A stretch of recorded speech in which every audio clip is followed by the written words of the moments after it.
Shalom saudara yang dikasihi Tuhan Yesus. Selamat malam dan salam sejahtera bagi saudara semua. Saya menyapa bagi saudara yang ada di Indonesia, dari Sabang sampai Merauke, bagian di kota, maupun yang di desa, dan saudara yang ada di Malaysia, di Sabah, di Sarawak, Kuala Lumpur, dan dimanapun berada. Senang sekali kembali menjumpai saudara pada saat ini. Kiranya damai sejahtera dan sukacita Roh Kudus melimpah dalam hati dan kehidupan saudara semua, dan kiranya saudara semua dalam keadaan sehat selalu.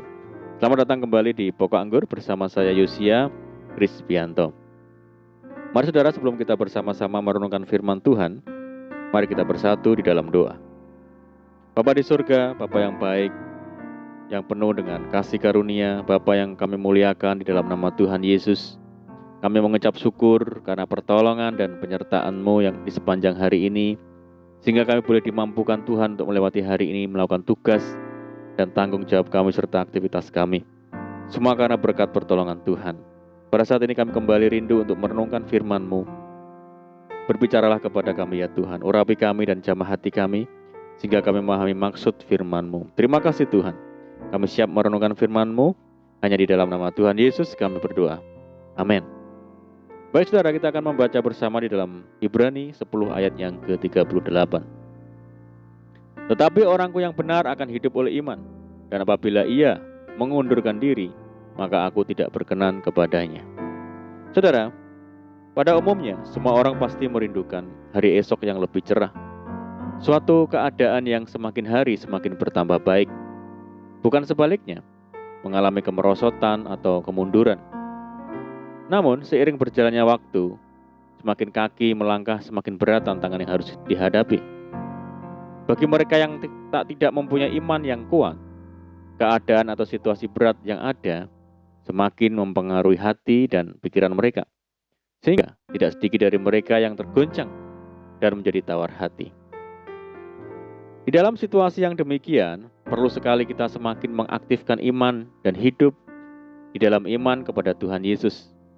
Inilah kunci untuk dapat bertahan dan menang di tengah tantangan, yaitu datang kepada Bapa dalam nama Tuhan Yesus untuk berdoa dan memohon segala janji yang telah diberikannya bagi kita.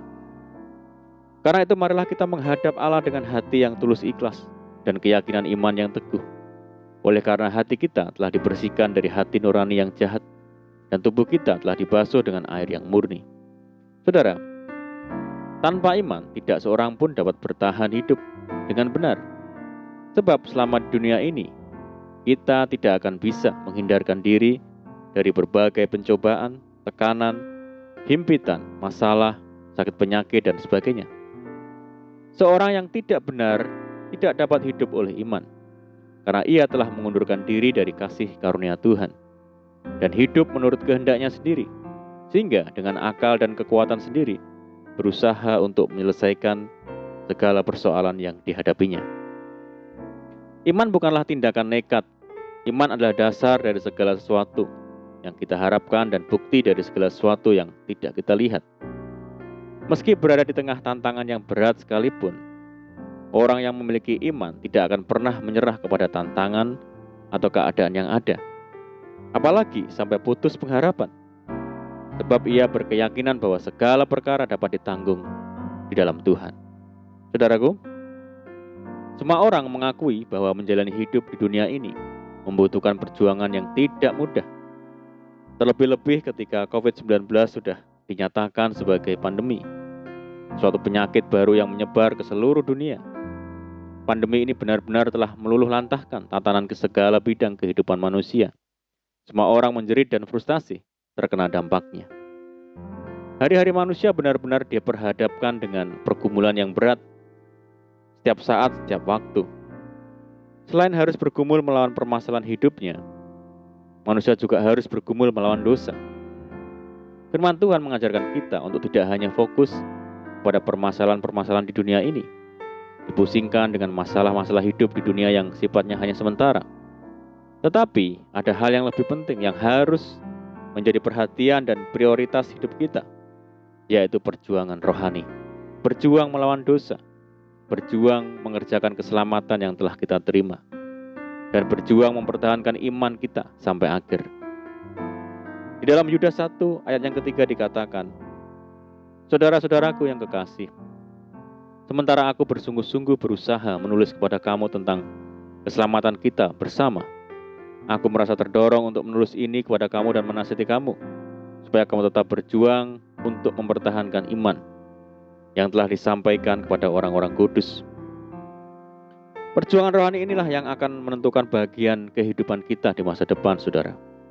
Kemenangan dan keberhasilan hidup kita di dalam perkara-perkara lahiriah adalah dampak dari perjuangan rohani. Contohlah Daniel, yang memiliki roh yang luar biasa. Pergumulan hidup yang dialami Daniel tidaklah mudah, karena ia harus menghadapi berbagai macam tekanan.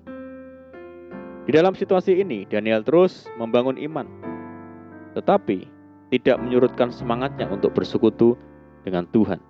3 kali sehari ia berlutut berdoa dan memuji Tuhan. Tetap membangun persekutuan dengan Tuhan menjadi kunci kekuatan hidup Daniel, sehingga ia mampu bertahan dan menang di tengah kesukaran dan tekanan dunia. Saudaraku, jika saat ini kita berada di tengah dunia yang penuh dengan tekanan, kesukaran, mari kita mendekat kepada Tuhan, hidup di dalam iman serta hidup dalam persekutuan yang karib kepada Tuhan, sehingga kita sanggup bertahan dan menang menghadapi segala tekanan dunia. Amin, puji Tuhan. Mari kita berdoa.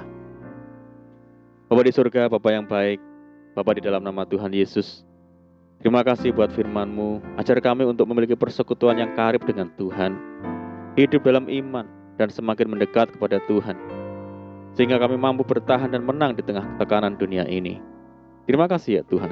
Saat ini kami berdoa bagi saudara kami semua yang mendengar program ini, yang di Indonesia dari Sabang sampai Merauke, yang di Malaysia dan dimanapun saudara kami berada.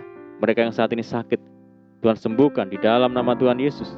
Yang hidup dalam tekanan, kesulitan, mari Tuhan tolong mereka, berkati dan pulihkan hidup mereka. Tuhan memberkati mereka dalam rumah tangga, pekerjaan, bisnis, pendidikan dan apapun yang dikerjakan. Berdoa bagi saudara kami yang hidup dalam belenggu dan ikatan dosa, mari Tuhan bebaskan, lepaskan di dalam nama Tuhan Yesus. Berdoa bagi bangsa kami Indonesia, saat ini masih menghadapi pandemi. Mari Tuhan berikan belas kasihan Tuhan bagi bangsa kami. Pulihkan bangsa kami ya Tuhan. Kerinduan kami mohon belas kasihan Tuhan. Kiranya pandemi global ini segera berakhir, sehingga kami boleh kembali lagi hidup secara normal. Terima kasih Tuhan, ini doa kami percaya Tuhan mendengar seruan doa kami hanya di dalam nama Tuhan Yesus kami berdoa. Amin. Puji Tuhan saudaraku, kita sudah berdoa, saya percaya saat ini kita dikuatkan. Mari kita tetap semangat di dalam Tuhan. Janganlah kita berputus asa, tetap berdoa, bersukacita senantiasa, sebab di dalam Tuhan kita sanggup melakukan segala perkara. Selamat malam dan selamat beristirahat. Doa saya menyertai saudara semua. Tuhan Yesus memberkati. Haleluya.